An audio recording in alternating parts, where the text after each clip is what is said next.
Da včasih se v desetletjih nič ne zgodi, tu se pa v bistvu v nekaj tednih zgodi desetletje in to se trenutno dogaja. Da bi Evropejci uskočili, to ne bo šlo. Tisti, ki so najmočnejši, lahko naredijo, kar želijo. Danes ni samo stvar vojaške moči, je tudi stvar ekonomske moči. Trdnost teh mednarodnih sporazumov pa samo toliko močna, kolikor države, ki so podpisale te sporazume, upoštevajo. Evropa bo močna, povezana, dokler časa bo gospodarska blaginja.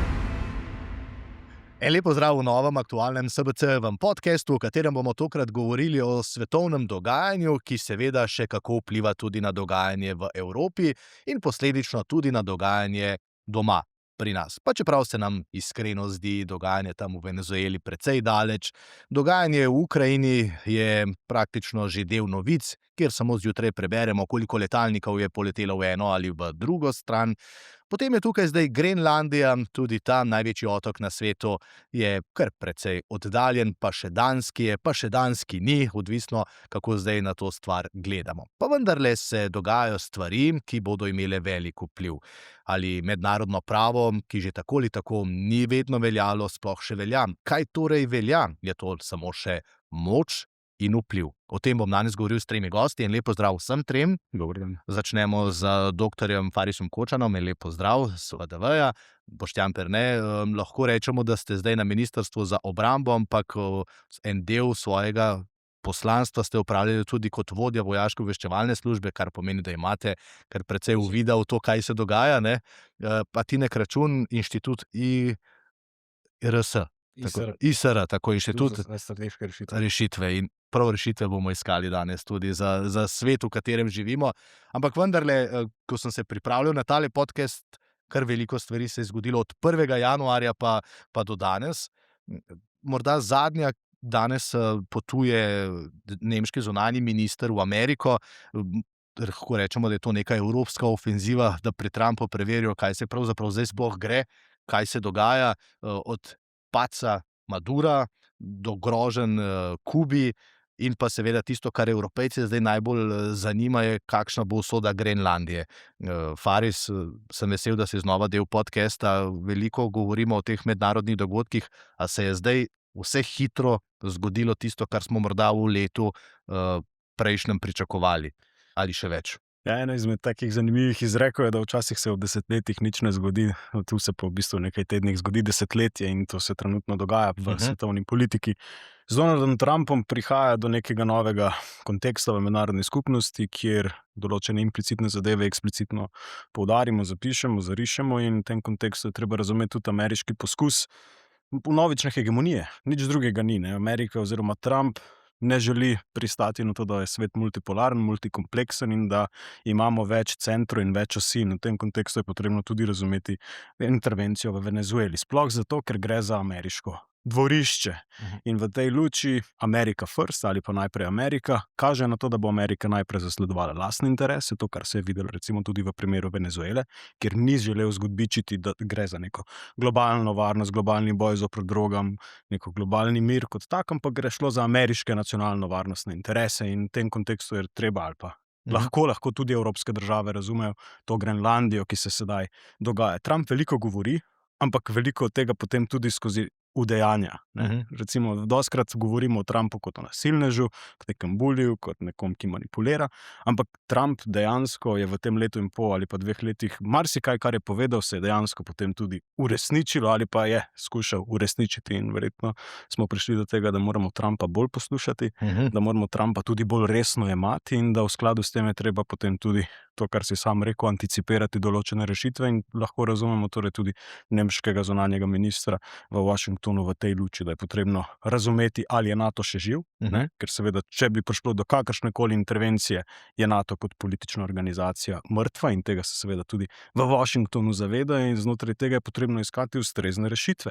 Ali gre rešitev v to, da je potrebno Grenlandijo razumeti kot nek arktični ščit zoper ruskega in kitajskega odvračanja in kdo bo znotraj tega skrbel. Ne smemo pozabiti, Venezuela je bila pomembna tudi zaradi ruskega in kitajskega odvračanja. Pri Rusiji je šlo za to, da je zaobšel sankcije, pri Kitajski je šlo za to, da je bil največji investitor v Venezueli in to je zahodna hemisfera, ki je ključna za ameriško nacionalno varnostno strategijo in v tej luči bo treba brati tudi Arktiko. Ali bo Evropska unija, Evropa kot taka, prispevala ta levji ali pa pomemben del odgovornosti za odvračanje Kitajske in Rusije v imenu tudi Amerike, ne samo Zahoda kot takega, ali pa bo Amerika iskala priložnost, da to sama naredi. Poslušal sem ravno zjutraj na poročilih strokovnjaka danskega iz Vojaškega inštituta, ki je na vprašanje, ali Trump Grenlandijo vidi kot ščit pred Kitajsko in Rusijo, odgovoril: "That's bullshit." To je sranje. Če bi želel, bi lahko število vojaških enot na Grenlandiji sam povečal, pa jih je zmanjšal. Kako vi vidite, morda najprej ta prvi argument, da Amerika Grenlandijo potrebuje kot ščit pred Rusi in Kitajci? Ta argument ne zdrži. Povsem enostavno, poglejte, v hladni vojni, tekom hladne vojne, je Amerika imela približno 30 objektov na Grenlandiji. Trenutno ima samo enega. Imeli so celo mini jedrski reaktor pod ledom, Tako da nihče, res nihče ne omejuje Američanom, kakršno koli vojaško, strateško vojaško delovanje, niti ne namestitve enot na Grenlandiji. Tako da Američani že danes lahko zagotavljajo vso varnost, ves deterrence, proti Rusom in Kitajcem na Grenlandiji, pod trenutnimi pogoji. Tako da ta argument, da oni potrebujejo Grenlandijo zaradi tega, da bodo lahko branili zahodni svet oziroma severni pol pred Rusi in Kitajci, je traparija. Jaz mislim, da gre tukaj nekako bolj za dostop do redkih zemljin in pa enostavno za pik zastave ameriške na Grenlandiji. Tako da strateškega vidika, vojaškega vidika tukaj ni nobenih ovir za Američane. Da bi Evropejci vskočili, to ne bo šlo. Prej smo se pogovarjali v zvezi NATO in možnosti razpada zveze NATO. Veste, evropska varnost še vedno temelji na ameriških silah. Evropske vojaške sile ali pa evropske vojske niso sposobne obraniti Evrope primerno. Že samo zaradi števila in tehnike. Ameriški balistični ščit, torej balistični ščit, ki varuje Evropo, bazi v Romuniji in na Poljskem, sta ameriški. Amerika je vložila čez milijardo v vsako bazo. Niso evropske. To je last Amerike, sicer delujejo pod NATO. Tako da z varnostnega vidika tukaj ni hitrih in enostavnih rešitev. Po drugi strani pa veste, veliko govorijo o tem, da se bo Amerika umikala iz Evrope. Mislim, da se to nikoli ne bo zgodilo. Ker ko bodo iz Evrope šli, nazaj ne bodo več prišli. In strateški nadzor nad Evropo je tudi za Američane zelo pomemben, ker Evropa je še vedno en od dominantnih trgov. Vidite, recimo, Kitajci poskušajo kompenzirati, izvoz iz Kitajske, mislim, se za 15% dvignil v zadnjem letu, odkar so ameriške carine in tako naprej. Tako da Američani in Kitajci Evrope ne bodo spustili. In jaz mislim, da je ravno to pogajalski as v rokah Evrope. Po drugi strani bi pa še na eno stvar opozoril, ker jo tudi opozarjamo. Če se spomnite, v prvem mandatu je prišlo do zelo ostre retorike med Severno Korejo in Trumpom. Takrat je že celo kazalo, da bo uporabil rakete. Torej, vojaški napad, vojaško posredovanje, potem sta se pa z velikim vodjem malo manj kot objemala. Tako da tudi tega jaz ne bi izključil, da gre za neko zelo, zelo zaostreno retoriko, da se na ta način doseže politične cilje. Ampak, če smo pri političnih ciljih, pa pri tem, da Evropa NATO potrebuje, Amerika pa verjetno tudi Evropo potrebuje, ker vendarle smo zdaj se zavezali, da bomo dvignili porabo za orožje na 3% in kupovali bomo v Ameriki, naprimer. Pa če Trump vendarle seže po Grenlandiji, kaj v resnici to pomeni? Da Evropa reče, ok, vojaško ne bomo posredovali, nimamo tam kaj početi, Danci seveda Grenlandije sami braniti ne morejo in to je to. Glejte, jaz mislim, da ne moremo enačiti Grenlandije in Venezuele. To je prva stvar. Venezuela spada v neko sfero neposredno sfero ameriških interesov in Američani so se pač po nekaj letih mogoče malo bolj umirjenega nastopa v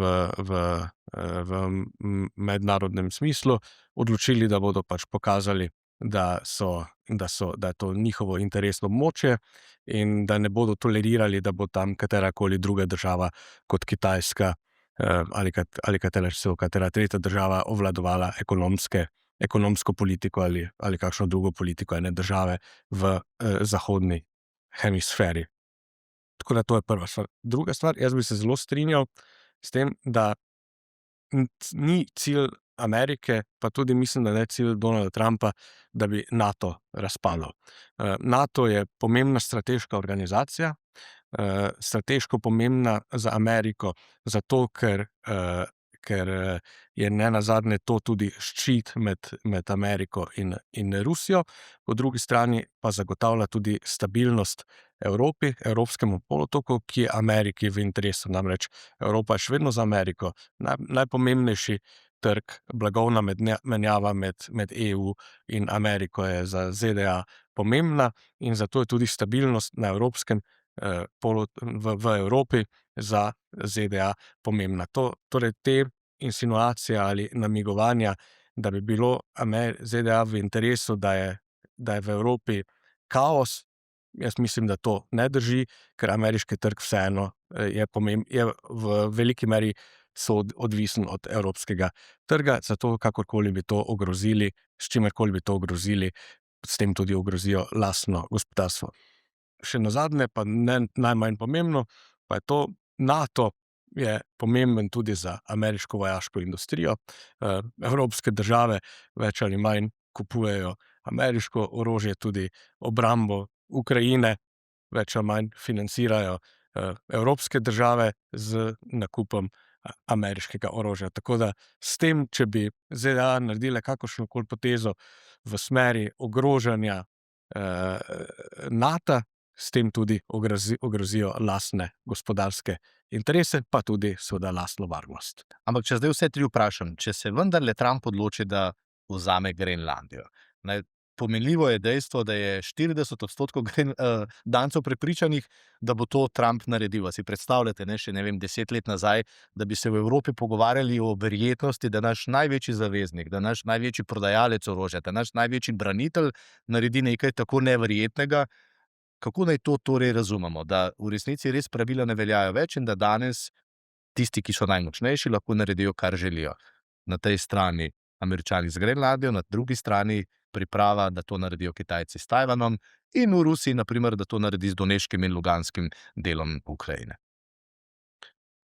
Zdaj, ko jaz nadaljeval, mislim, da je Trumpova politika tako nepredvidljiva, da je v tem trenutku nemogoče napovedati, kako se bo ta politika do Grenlandije nadaljevala. Nenazadnje pa je treba vedeti, da je politika, sploh pa mednarodna politika, igra kompromisov in verjetno bo pač na koncu bo ena zadeva, ki bo verjetno sprejemljiva za obe strani. Ampak jaz mislim, da je v tem trenutku nemogoče napovedati, ali bo Trump nadaljeval z temi idejami, ali se bo nekje ustavil, ali bo tu nek sporazum za Dansko.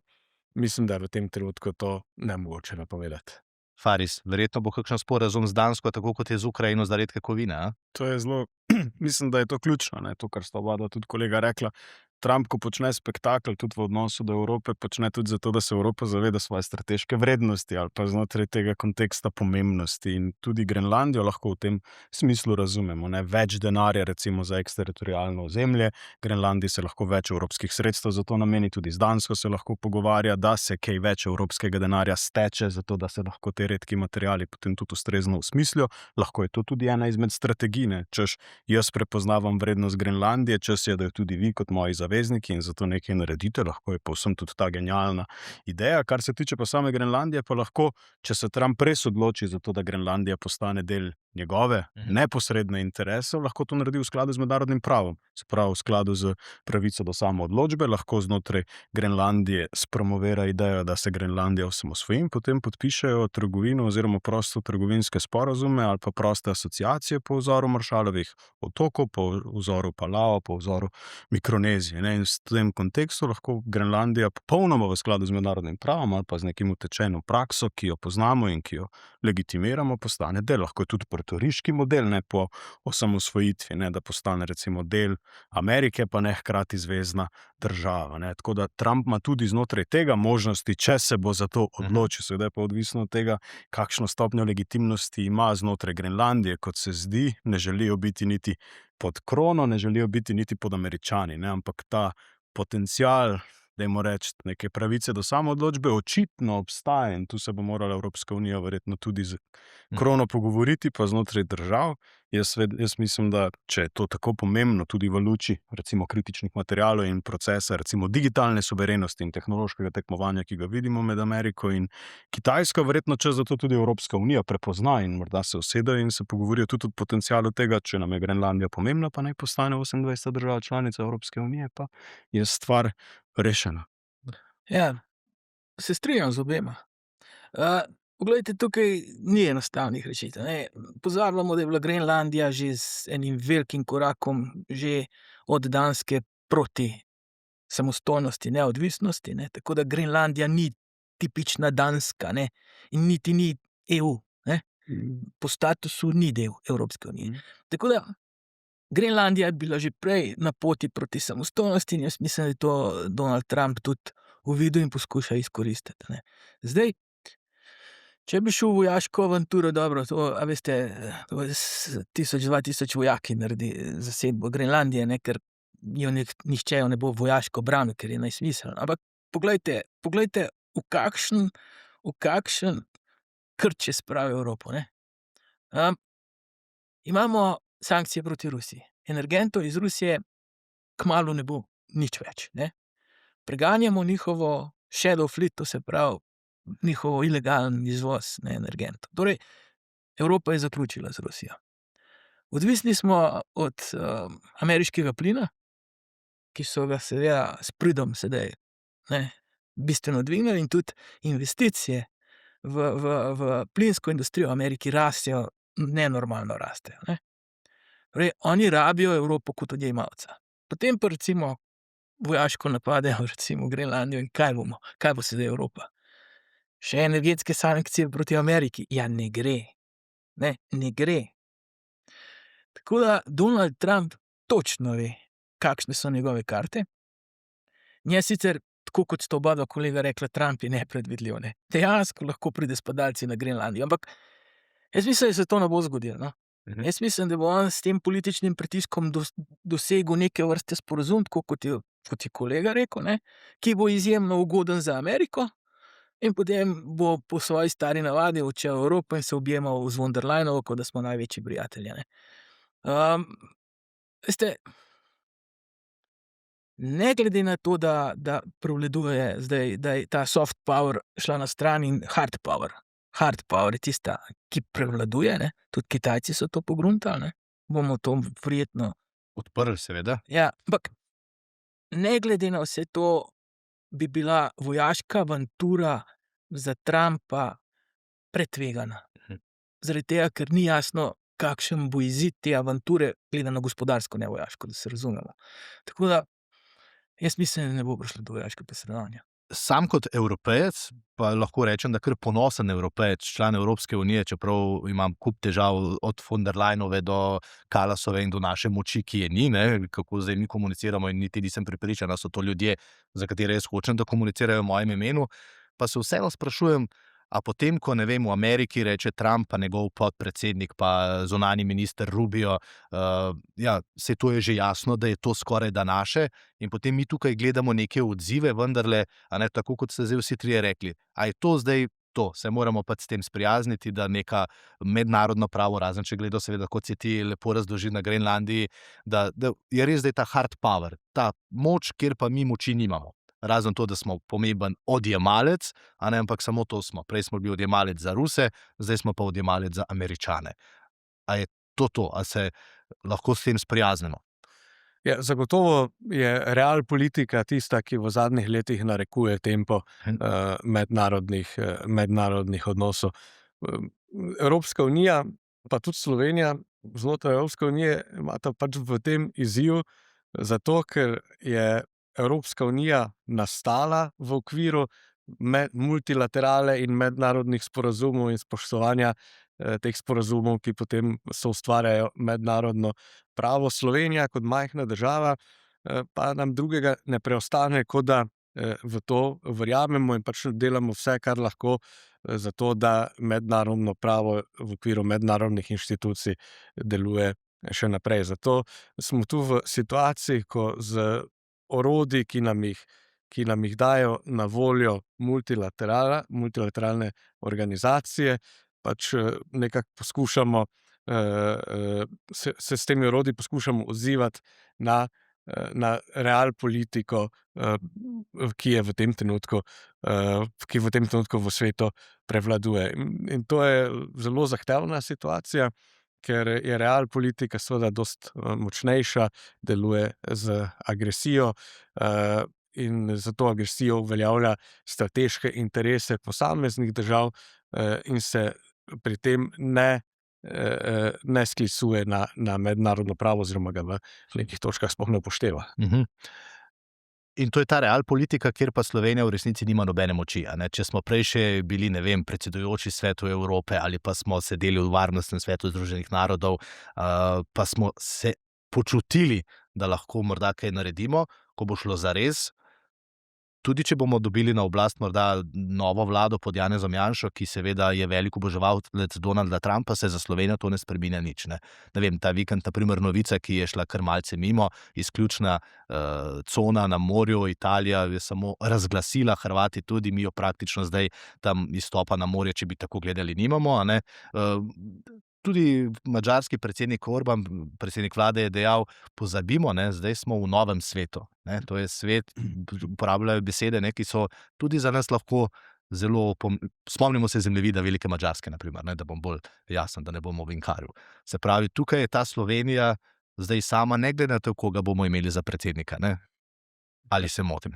To je to, v bistvu, kar je kolega Tine rekel. Ko ti verjameš v ta liberalistično paradigmo v mednarodnih odnosih, verjameš v to, da Italija in Hrvaška ne bosta preprečevali, tudi ko imata izključno ekonomsko cono, to tvojo prosto plovbo, ker obstajajo določena pravila in tudi ena izmed teh pravil je, da je plovba absolutno prosta, po mednarodnem pravu do določene mere. Seveda zamejena, ampak vse vedno prosta, zato ker imaš zaveznike.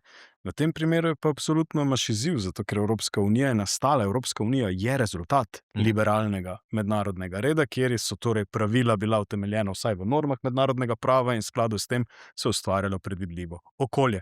In trenutno se Evropska unija zdi, vsaj v skladu s to realpolitiko, ali gre v smer države, ali pa razpade, če to traja še recimo 20, 30, 40 let, se upravičujem za radikalno tezo, ampak če gremo v realpolitiko, pomeni, da je moč ne samo ekonomska, ampak predvsem vojaške narave. Štejemo tanke, štejemo letala, štejemo drone. Evropska unija teh sil nima.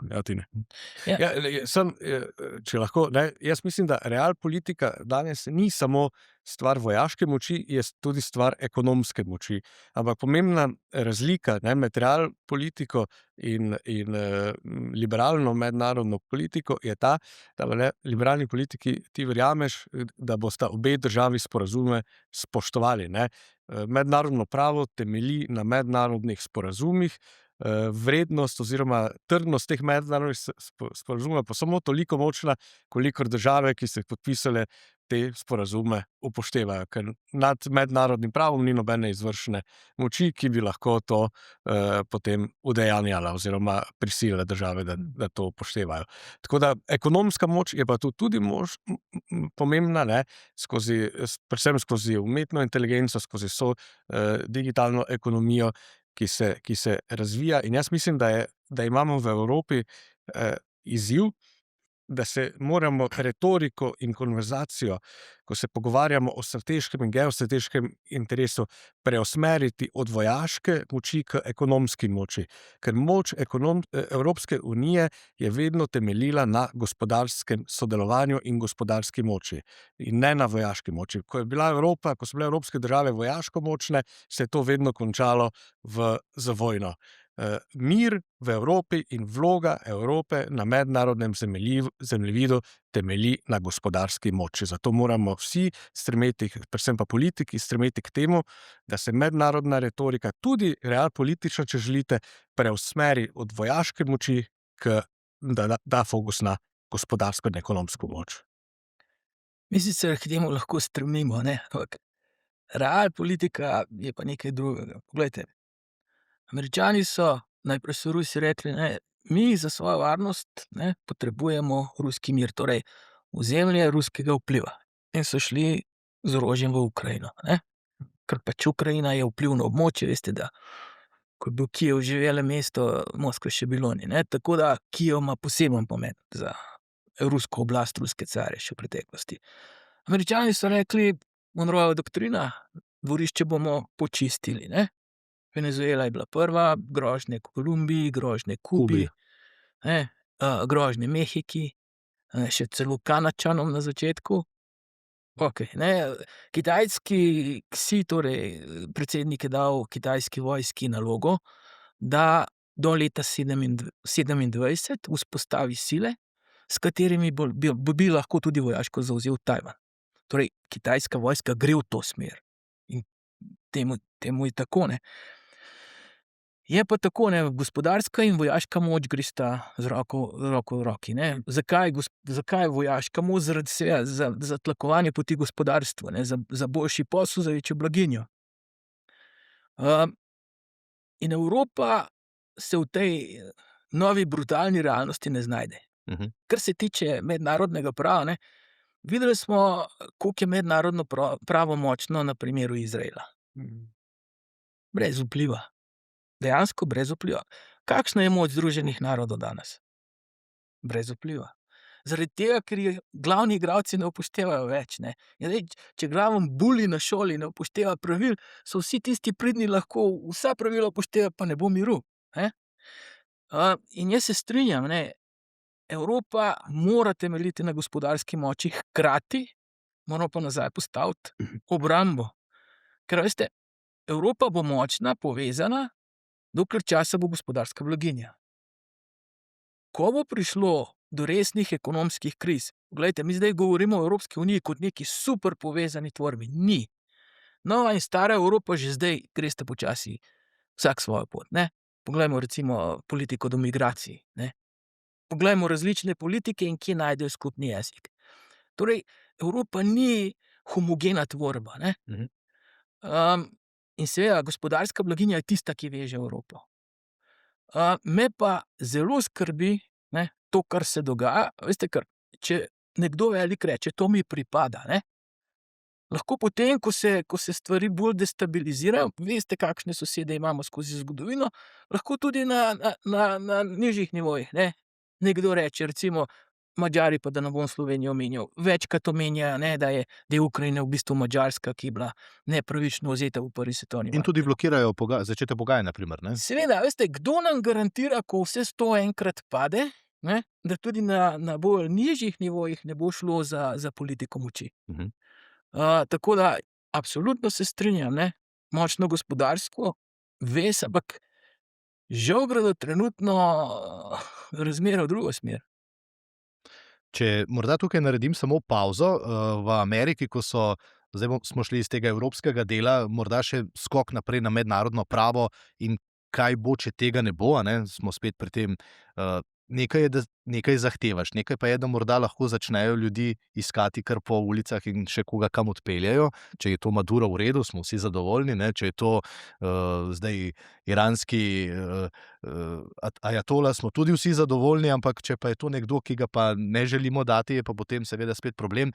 Jurij Toplak je bil na prvem zaslišanju, ko so Madura pripeljali na sodišče, pa sem ga preko Skypa poklical in vprašal, kako je to videl in kaj to pomeni za mednarodno pravo, pa bomo zdaj poslušali njegovo izjavo. ZDA so Madura prijele po svojem ameriškem pravu. Ne. Ameriškega sodnika, oziroma ameriško sodišče ne zanima zdaj več, kako je on bil prijet. Država je razpisala nagrado za kdorkoli ga ujame in privede. In to se je zdaj uresničilo. In sodišče bo nadaljevalo postopek po ameriškem pravu. ZDA od nekdaj niso veliko dale na mednarodno pravo, ampak predvsem sledijo svojemu ameriškemu pravu. In po ameriškem pravu so to lahko storile. Poleg tega, da po ameriškem pravu ga ne obravnavajo kot tujega predsednika, ker ga izvršilna oblast, to je State Department, ne smatra za legitimnega predsednika. Enako ga tudi Slovenija, oziroma Evropska unija ne smatra za legitimnega predsednika. In zato tudi če se bo on skliceval na to, da je predsednik, da ima imuniteto, bo verjetno sodišče to hitro odpravilo ta argument. Veliko prava je že ustaljenega od primera Noriege, panamskega predsednika, ki so ga tudi ZDA prijele, ga obsodile in potem so ga predali po izvršeni zaporni kazni Franciji, pa ga je še Francija obsodila, pa je še tam sedel, pa potem še Panama. Tako da to ni prvič se zgodilo. Ja. In verjamem, da se to niti ni zadnjič zgodilo, a ne to, kar je zdaj dejal. Se pravi, če prav razumem, če Amerika razpiše neko nagrado, tega človeka dejansko ujame, ne da sam prikoraka k Trumpu, kar se je zgodilo na primer v primeru sirskega predsednika, ne, ki je bila nagrada še razpisana, pa je prišel, ker je seveda vmes legitimno prevzel oblast, saj tako so rekli, ne. Se nam to lahko zgodi. V pogovoru, ki sem ga imel z njim, je dejal, si predstavljate svet, kjer ameriški agentje ali pa ruski agentje ali pa kitajski agentje, ne, pridejo na ulico in vzamejo človeka, ki ga želijo. Vi ste vodili varnostno obveščevalno službo, saj to se je dogajalo že prej, samo ne na tako visoki ravni. Ja. No, to je na tak način, ne, v moderni zgodovini, ne, pa rečemo to po drugi svetovni vojni, se kaj takega ni dogajalo. Tudi primer Noriege je nekoliko drugačen. Ne. Če poznamo zgodovino Noriege, on je delal za CIA, on je bil ameriški produkt, ki je pa dejansko potem pobegnil in je začel narkokartele voditi, tako da to z Madurom nima neke resne povezave. No, mislim, lahko je kot nek legalen primer, ni pa dejansko primerjave. Ne. Veste, službe močnih držav, ne, so tudi v hladni vojni ves čas izvajale ugrabitve, likvidacije, celo jugoslovanska služba državne varnosti je to počela, ne, pa Jugoslavija ni bila najmočnejša država, kaj šele Američani, Rusi, ne. Ampak to sedaj je pa drug nivo. Ne. Da greš v suvereno državo in odpelješ predsednika, ne. Zdaj, po svetu se sliši, ne, če nekoga ubiješ, narediš junaka. Če ga ugrabiš, narediš bedaka. In to so naredili Američani. Šli so v najmočnejšo bazo v državi, odstranili so protizračno obrambo oziroma vse ovire in ugrabili predsednika. Veste, nekaj podobnega so naredili Izraelci v Iran, ne.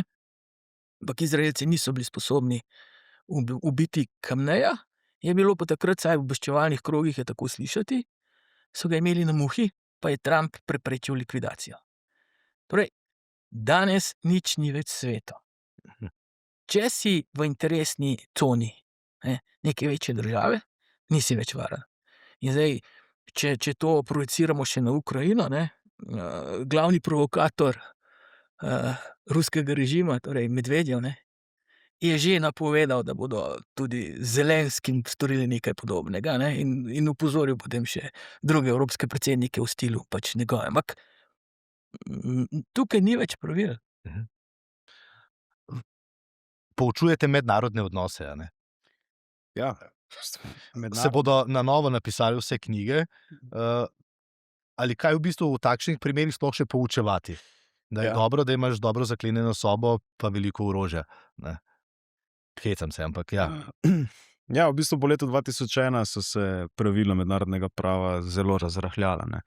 Recimo tudi aktivacija 51. člena ustanovne listine po ameriških intervencijah in seveda legitimaciji koalicijo voljnih je prešlo v fazo nedržavnih akterjev, kjer je postalo povsem legitimno, da z droni targetiraš, da interveniraš in to smo legitimirali, ne. Se pravi, in v skladu s tem vse v imenu protiterorističnih ravnanj. Dobršen del. Enako je Rusija počela s Čečenijo, pa če se spomnite. Enako Kitajska počne z Ujguri in tako naprej. Skratka, ko Amerika razrahlja pravila mednarodnega prava ali pa ko Amerika reinterpretira, kako je potrebno razumeti ustanovno listino Združenih narodov, ponavadi druge velike sile, ki imajo torej moč, začnejo v skladu s tem postopati. In to je recimo neko osnovno ogrodje, po katerem razumeš, kako prihaja do novega svetovnega reda. In tako je potrebno Orbana razumeti. Ne, se pravi, Amerika tu radikalno suka, tako kot ste sami rekli, določeno paradigmo, kjer v imenu neke regionalne varnosti in stabilnosti lahko počneš intervencije, skušaš najti argument v narkokartelu kot teroristični organizaciji in s tem seveda potem raztegneš elastično ta koncept, da je potrebno obračunati s teroristi, ne, se pravi kot nedržavnimi akterji. In to je vidik. Ne. Kar se tiče mednarodnega prava, ima pa vedno dvojno vlogo. Na eni strani je omejeval akterje, na drugi strani je pa legitimiral interese velikih. Vedno. In to je bil v bistvu ta delikaten balans, znotraj katerega je potem ta legitimacija interesa šla, da je zahodni del mednarodne skupnosti podprl ta interes. Ne. Hkrati pa določene omejitve dajo. To je zdaj porušeno. Ne. To se ruši in vztrajno ruši in zato je Trump tako zelo bolj boleč za zahodni svet. Ne. Nihče se od nas zares ne ukvarja pretirano s Putinom in Šijem, kaj počneta. Zato, ker nista del razumevanja logike pravil igre, ki obstaja recimo za zahodne procese in odnose. In zato je Trump toliko bolj, dajmo reči, problematičen za Evropsko unijo in zato se tudi vsi mi toliko bolj ukvarjamo s Trumpom zares. Zato, ker je v bistvu Amerika legitimacija evropskega reda, evropske varnosti, evropske stabilnosti, evropske predvidljivosti in znotraj tega je potem to treba razumeti. In če Trump tu rahlja to paradigmo, tako kot ste sami prej rekel, da lahko likvidiraš, torej interveniraš v imenu A, B, C, Č, D, to nalepiš na teroriste, kdo ti preprečuje, da to narediš enako v Kijevu? Ne? Kdo ti to preprečuje, ko pa imaš tak precedens? Točno. Ne samo, da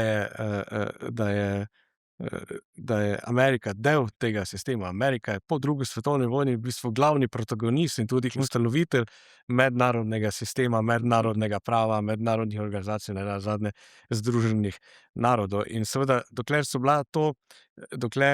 so ZDA pač obšle to mednarodno pravo za interes zahodnega sveta in v sodelovanju tudi z evropskimi državami, smo si tu nekako lahko zatiskali oči ali pa nam je dalo to neko možnost za zatiskanje oči. Danes, ko se zdi, da počne predsednik ZDA to brez pogovora z evropskimi državami oziroma z njegovimi zavezniki, pa seveda to postaja nevarno, ker se zdi, da ruši ta red, katerega je zahodni svet skupaj sooblikoval v zadnjih 80 letih. Trump je dejal, kaj mi bo mednarodno pravo, sam sledim svoji morali in etiki. Ne? Obljubil sem, da bomo iskali rešitve, pa tudi, da bomo govorili še o Kitajski. Kaj zdaj vse skupaj, ne, kar se dogaja na tem našem zahodnem delu, s katerim se mi tako veliko ukvarjamo, ne pa nujno tudi Kitajska, kaj to pomeni za tisti del sveta, kjer je pa število prebivalcev 3-krat, 4-krat večje kot v Evropi in v Ameriki skupaj, naprimer. Mi smo še zmeraj evropocentristi, recimo temu, in tudi naše novice so take, ne, torej ukvarjamo se z Grenlandijo, z vsemi dejansko težavami, seveda pa z vidika smo spustili Kitajsko, čeprav je ključen igralec, ne. To bo kolega Tine bolj natančno vedel, ampak kolikor je meni znano oziroma kolikor analize kažejo, ne, Kitajska je odvisna od gospodarske rasti. Pravijo, da če Kitajska ne bo imela vsaj na 4% gospodarske rasti, sledi lahko implozija, torej celo problematičen obstoj države Kitajske, ne. In Kitajska pač temu sledi. Kitajska dela vse, da bo gospodarsko uspešna. Po drugi strani, veste, pa Kitajska imenuje obdobje, ko je bila podrejena Zahodu, obdobje sramote. Ne? In Kitajska se sedaj, tako kot Amerika z Monroejevo doktrino, kot ruski mir Rusov, pač so si zadali dva cilja. Eno je Južno-Kitajsko morje, ki je zgodovinsko pripadalo in v katerem danes prihaja do resnih konfliktov, predvsem s Filipini, ne? Tudi Vietnamom. Drugo pa seveda Tajvan, ki nikoli ni bil osporavan kot ozemlje Kitajske. In zaradi tega, če ste poslušali govor, je bil izjemno odmeven po svetu, po Evropi, ne, ker smo imeli druge države, Ksija za novo leto. Ne. Kitajska je cel december izvajala dokaj brutalne vojaške vaje, streljala tudi rakete proti Tajvanu, preizkušala tajvanske reakcije, tajvansko zračno obrambo in to bo nadaljevala še celo leto 2026. Ne. In Ksi je že 4-5 let nazaj zamenjal vse poveljnike, vse generale kitajske vojske, ki so bili striktno za neintervencijsko, torej za mirovno obrambno politiko. Tako da kitajska vojska gre skozi resno preobrazbo. Kitajska vojska iz defenzivne nastaja tudi ofenzivna sila za zadostitev strateških ciljev Kitajske. Torej Kitajska majhen zaostaja po agresivnosti, ne, za Združenimi državami in Rusijo, ampak gre po tej poti. In Kitajci, ne, s to konfucianistično miselnostjo niso ne Rusi, ne Američani. Oni si vzamejo čas. Ne? In recimo pri kitajski vojski jih vodi misel oziroma je glaven poudarek na uničenju tuje mornarice. Ne? Tukaj gre za ameriške flote, ki so največji problem za Kitajsko, ker tajvanska obramba Kitajcev ne bi zadržala. Ne? In ves razvoj gre v to smer. Torej, ustrezne protiladijske rakete. Kitajci so, mislim, prvi na svetu razvili protiladijsko raketo, ki nosi jedrsko bojno glavo.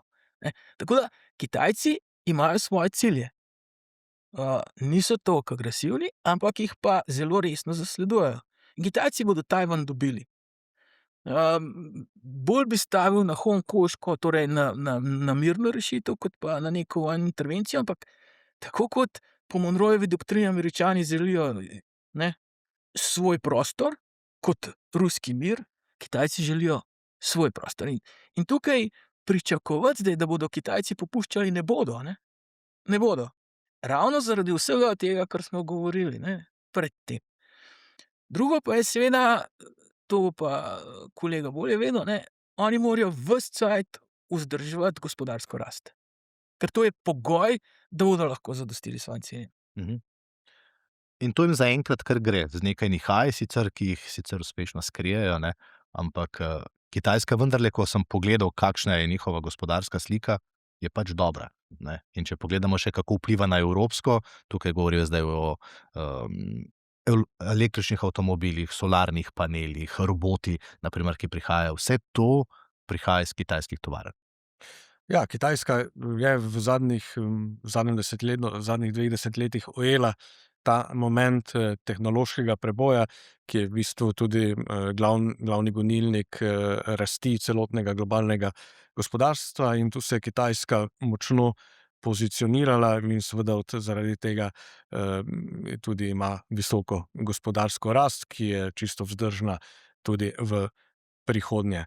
Zdaj, gospodarska rast ni pomembna samo za Kitajsko, ampak je pomembna za vse države. Včasih je veljalo, da 2 državi, v katerih je McDonald's, ne bosta nikoli šli med seboj v vojno. To je padlo, mislim, da če ne prej, pa z ruskim napadom na Ukrajino. In tako da, kar hočem povedati, je, da države, ki imajo gospodarsko rast, kjer ljudje dobro živijo, so tudi soodvisne od drugih držav pri gospodarski menjavi in zaradi tega niso nagnjene k voskovanju oziroma k krepitvi nekih obrambnih oziroma vojaških tenzij. Torej, gospodarska rast je v tem smislu pomembna ne samo za Kitajsko, ampak za celoten svet. Mislim pa, da imamo v Evropi en problem, ki je morda samo retoričen problem, a vendar preveč se mi zdi, da govorimo o tekmovanju. Mislim, da mednarodno gospodarstvo ni tekma, gospodarstvo ni šport. Gospodarsko sodelovanje temelji na zmagi vseh sodelujočih.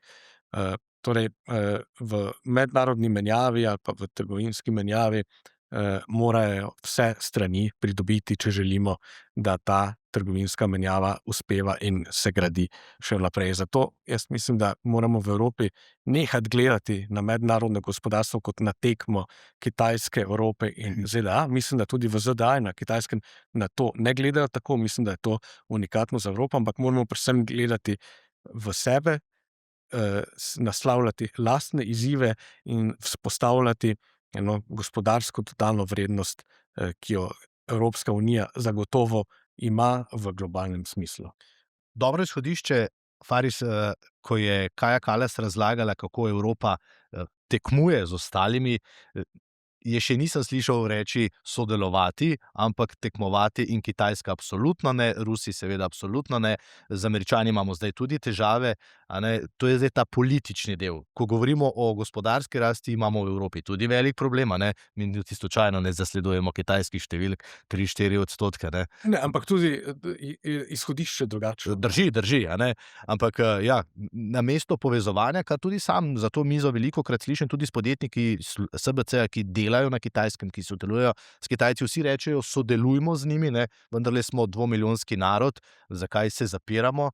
A je to realnost, ne? Če zdaj smo govorili o realpolitiki, kjer je jasno, kakšna je nemoč Evrope, a je vendarle čas za premislek in da se začnemo povezovati, da začnemo iskati vendarle partnerje, ne vojaške, ampak vsaj trgovinske, gospodarske, da tukaj ne postanemo vedno manj pomemben član in odjemalec. Ta beseda mi je bila všečna, da v bistvu smo samo še nekdo, ki vzema, ker mora. Jaz se tu strinjam z obema. Realpolitika v političnem smislu pomeni makiavelistična politika. Človek je slab, država, da preživi, mora imeti vojaško moč. Ekonomsko tudi, ampak ključno je, da je močnejša vojaško od druge osebe. In znotraj tega se mi zdi, da Evropska unija iz te nemoči, recimo vojaške, realpolitične nemoči, prihaja do tega, da Kaja Kallas ali pa ostali govorijo o tekmovanju, o tem, da moramo zasledovati, da moramo početi to, tisto, tretje. Tak občutek imam. Ne? Če živiš v politični realpolitiki, to pomeni, da človek ni dober. To pomeni, da človek ni dober in da sodelovanje pomeni zmaga za vse. To so klasične teorije odnosov med državami. Ne? Se pa strinjam, absolutno, Evropska unija je posledica tega in tudi 90. leta, 2000 leta Fukuyama in konec zgodovine je ravno v to šel. Se pravi, prevlada demokracije in znotraj demokracije je potrebno sodelovati. Zdaj, tu imamo verjetno potem problem med političnimi pa gospodarskimi oziroma ekonomskimi elitami. V nedemokratičnih družbah, recimo v teh družbah, ki jih percepiramo kot problematične, s katerimi absolutno ploskamo, ko pride do intervencij, so ekonomske in politične elite eno. Politične elite ustvarjajo ekonomske elite legitimirajo politične elite in tako funkcionirajo. Pri nas tega ni. Pri nas v bistvu v grobem ekonomske elite v Evropi, saj tak občutek imam, se same, bolj ali manj se same delajo, same ustvarjajo in potem imajo tudi drugačen objektivno odnos do sveta okoli njih, zato ker so uspeli s sodelovanjem. Ni bilo tako, da so se kot politiki morali komovčkati, hujskati, tekmovati, zato da so do nečesa prišli. In tu bo potrebno narediti verjetno ta preskok. In Evropska unija je super moment za to, ravno zato, ker nima vojaške moči, ima samo ekonomsko moč in ekonomsko moč ima ravno zaradi sodelovanja in potem to sodelovanje se more preliti v politiko, ampak trenutno se zdi, da geopolitična realnost tega ne omogoča, ko imaš ti ruskega medveda pred evropskimi vrati, ko imaš ti to regionalizacijo po ameriško, kjer vsak lahko skrbi za svoje dvorišče, povratna zanka, da lahko tudi Rusija skrbi za svoje dvorišče. In rusko dvorišče je Evropska unija, Evropa kot taka. Ne? In tudi znotraj tega je potrebno razumeti te signale. Z njimi se ne strinjamo, ne me narobe razumeti, jaz ne razlagam, kako jaz vidim svet, ampak kako trenutno postopajo te realpolitične konture tudi v Evropi. In znotraj tega je verjetno Amerika tako zelo pomembna. Tako kot je prej kolega rekel, ne samo Romunija, ne samo Slovaška in tako naprej, imamo seveda tudi Nemčijo, Nizozemsko, Italijo, ameriške baze so v Evropi povsod. Ameriko mi potrebujemo kot varnostni in obrambni ščit. In znotraj tega je ta koncesijska logika potem tako zelo pomembna. Če mi želimo odvračalno moč v odnosu do Rusije, če smo se odločili, da je Rusija večni sovražnik in to smo tudi potem socializirali in vse strukture naredili, potem potrebujemo ali lasten razvoj varnostne in obrambne politike in potem tudi ustrezno evropsko vojsko kot odvračalno silo, ali pa se naprej zanašati, kar je verjetno tudi najceneje in tako kot je kolega rekel, najbolj realno, se naslanjati na ameriško vojaško moč. In znotraj tega potem pridemo do tega, da si mi ne moremo privoščiti vedno grajati Ameriko za vse, na vsakem koraku in to so potem tisti dvojni standardi. Ne? Eno vprašanje, no, da se nam zgodi, da ameriškemu predsedniku Trumpu vendarle uspe Putina prepričati, da podpiše nek mirovni sporazum, kjer seveda največ izgubi Ukrajina. Ne? Vsaj tako kaže zaenkrat, kajti če se bodo morali Ukrajinci umakniti tudi z območij, ki jih Rusi sploh še niso zasedli, ne? Oni ves čas govorijo, ne damo nič zemlje, ampak to je seveda realnost drugačna. Kakšno stališče potem prevzame Evropa, razen to, da bomo znova mi tisti, ki bomo varovali ta mir in tako naprej. Ampak kar naenkrat so nam odvzeli sovražnika, kajti vendarle smo se ravnokar dogovorili, Trump se je pa že prej dogovoril še za redke kovine, naprimer z Ukrajinci. Veste, jaz bi tukaj šel nazaj k kolegu, pa k mednarodnem pravu. Ne? Mednarodno pravo, kar se tega tiče, spreminjanja meja je padlo s Kosovom. Torej, takrat so bile prvič na silo spremenjene meje. In Krim, zanimivo je bilo, ko je Krim padel, ko je bil narejen referendum na Krimu, so Rusi najlašč uporabili vso retoriko Američanov, ko so Kosovo obrazloževali. Ne? Takrat se je to začelo. Ne? In zdaj stopimo en korak nazaj. Ne? Kaj je obljubil Zahod? Zahod je obljubil, da se ne bo širil na področje Sovjetske zveze. Ne? Torej, da NATO ne bo šel, sicer ni bilo pisnega sporazuma, ampak bil je pa usten dogovor. Ne? NATO je to prekršil, ne? NATO je vstopil. Ne? Ko je NATO, ali ko je Zahod začel še prevzemati Ukrajino, na tej točki je potem tudi Rusija bila že dovolj močna, da je odreagirala. Ne?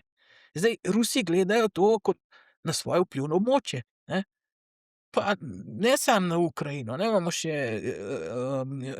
Moldavijo, pa imamo Gruzijo, ne, pa vprašanje, kako je s Kaliningradom pa povezavo preko Baltova, veste, to je rusko vplivno območje. Za Ruse je strateškega pomena, da bi imeli kopni koridor do Kaliningrada, ne. In zdaj, seveda, mi gledamo še zmeram, ali pa Zahod gleda na situacijo tako kot v 90-ih, ne, Kitajci so bili nekje nepomembni, ne, ker je vojaška moč njihova je bila v bistvu takrat nepomembna. Ne. Rusija je bila na tleh, ne. Dogovorili smo se nekaj, to nismo upoštevali, Kitajce smo imeli na strani, zdaj se nam je pa vse to vrnilo. Ne. In zdaj, seveda ni všeč Evropi, ne, da Rusija zahteva pač ruski mir, svoj prostor. Ampak, veste, sej Južnoameričanom tudi vsem ni všeč, da je Monroeva doktrina velja, pa da so pod dominanco. Ali pa mislite, da je Filipincem pa Vietnamcem všeč, ki jim jemljejo njihov dostop ali pa njihovo svobodno morje. Ja, ampak tukaj smo, ne. Na začetku sva rekla, da se inštitut na koncu imenuje za rešitve. Ne? A je kakšna rešitev, Dobra. kjer jo lahko, ne vem, tudi politiki, mi smo tudi zdaj pred državnozborskimi volitvami, ne, kjer nam bodo ponujali veliko rešitev, pa ne bom zdaj o zdravstvu, pa o sociali, ampak ne, ko nam bodo rekli, ja, vendarle je Slovenija del Evropske unije, kjer še že sami ne znamo zmeniti, ne, se vidimo Madžare, pa vidimo Slovake, pa tako, ko gre za kakšne strateške odločitve. Kakšna je tista rešitev, ki jo lahko človek sam, ki zvečer gleda poročila, bere novice, spremlja rusko območje, kitajske interese, ameriška dejanja, spremi? Kaj si lahko človek sploh reče? Ali pa kaj lahko pričakuje morda od politikov?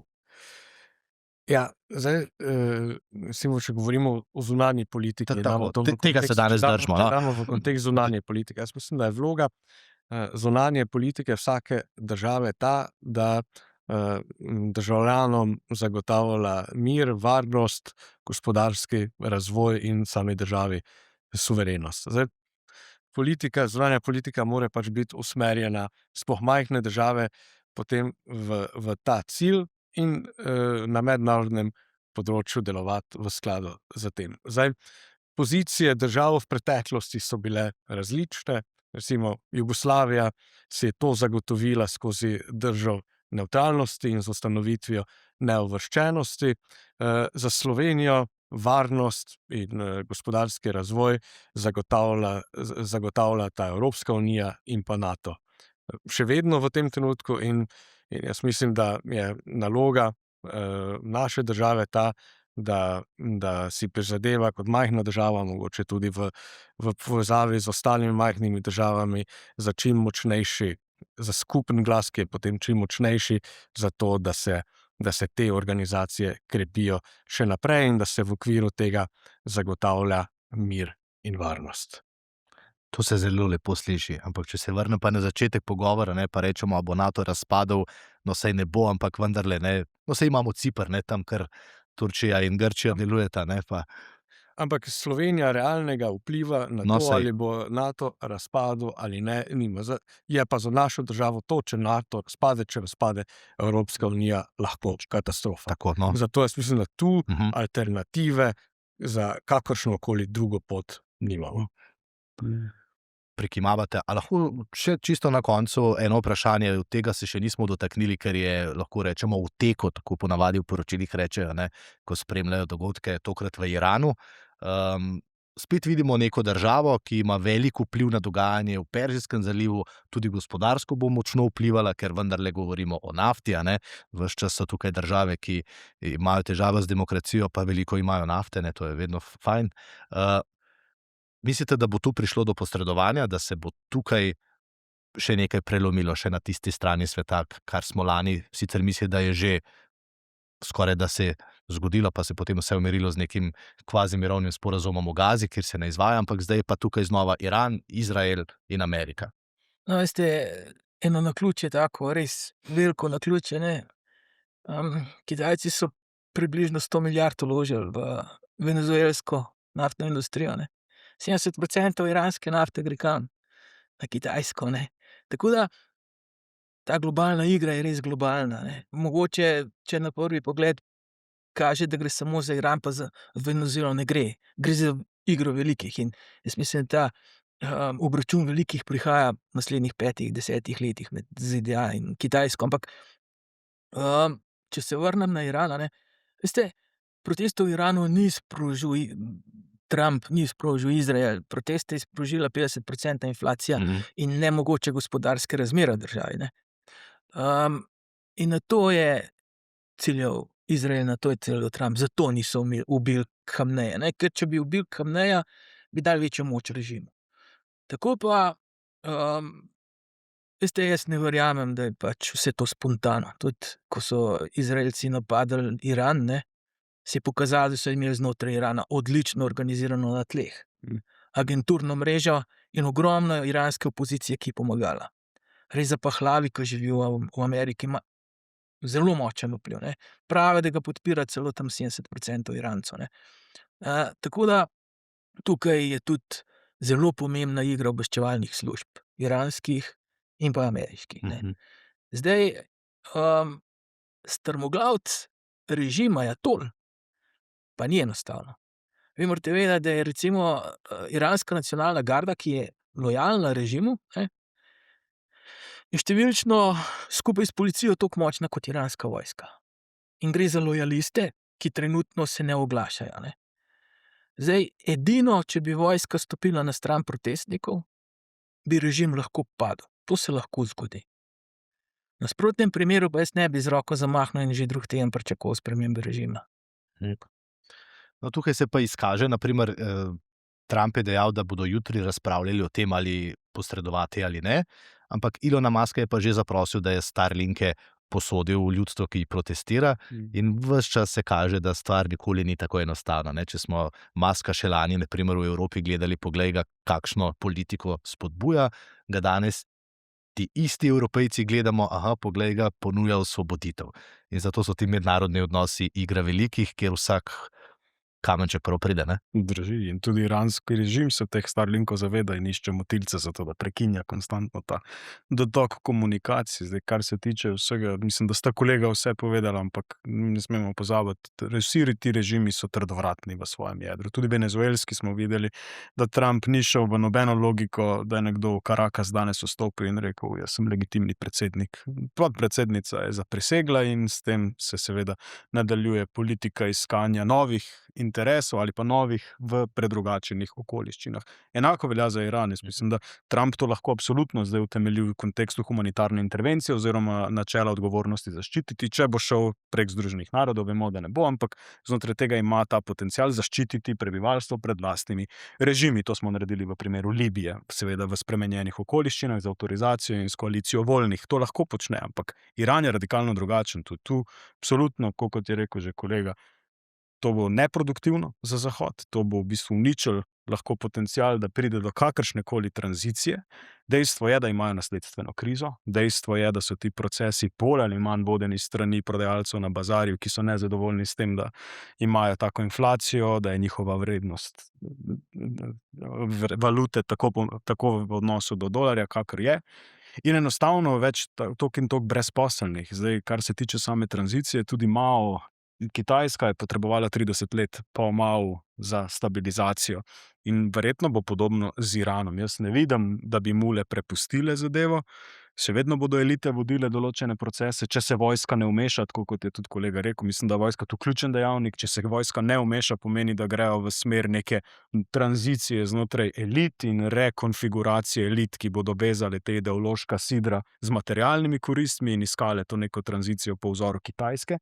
Če se recimo vidi ta kontekst, če pa pride do tega, pa pride do političnega vakuma, nestabilnosti, migracij, to bo potem tudi vprašanje Turčije, vprašanje Evropske unije, potem se zadeve radikalno zaostrijo. In tu verjetno ima Trump drugačno logiko razumevanja v odnosu do Evrope, ker tu pa gre za evropsko dvorišče, ne pa recimo kot tu, ko lahko narediš neko destabilizacijo in potem oddaleč gledaš, kako drugi tvojo zmešnjavo vodijo. Hvala lepa vsem trem za, ne bom rekel optimistične poglede, ampak realistične. Ne? Ampak takšen je svet, ko smo se zbudili v novo leto 2026, nič drugačen od leta 2025. Igra velikih se odvija, je pa dobro, če lahko z fanti, ki razumete, kakšna stvar o tem rečem in vprašam. Tako da hvala za vse vpoglede, ki ste jih delili z mano. Hvala. SBC Aktualno, podcast kluba slovenskih podjetnikov.